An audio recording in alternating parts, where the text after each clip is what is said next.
संध्या live, आवाज महाराष्ट्राचा।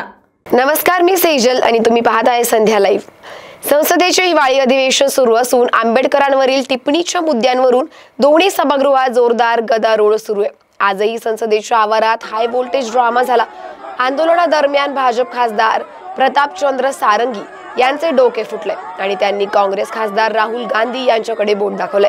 असा दावा करण्यात आला आहे की लोकसभेतील विरोधी पक्षनेते राहुल गांधी यांनी एका खासदाराला धक्का दिलाय। तो प्रताप सारंगी यांच्यावर पडला, तो देखील पडला आणि डोक्याला दुखापत झाली। खासदार सारंगी यांनी दावा केलाय की मी पायऱ्यांजवळ उभा होतो तेव्हा राहुल गांधी आले आणि एका खासदाराला धक्का दिला, तो माझ्यावर पडला। या घटनेमुळे तोही पडला। संसद भवन संकुलात भाजप खासदारांसोबत हाणामारी झाल्याच्या आरोपांवर काँग्रेसने जोरदार प्रत्युत्तर दिले। काँग्रेसने खासदार प्रियंका गांधी वाड्रा आणि पक्षप्रमुख आणि राज्यसभेतील विरोधी पक्षनेते मल्लिकार्जुन खरगे यांचा व्हिडिओ शेअर केलाय। त्यात काँग्रेस खासदारांना सत्ताधारी पक्षाच्या भाजप खासदारांनी संसदेत प्रवेश करताना कथितपणे रोखल्याचे दिसून आले। लोकसभेतील विरोधी पक्षनेते आणि रायबरेलीचे खासदार राहुल गांधी यांनी आपली बाजू मांडताना या घटनेवर स्पष्टीकरण दिले।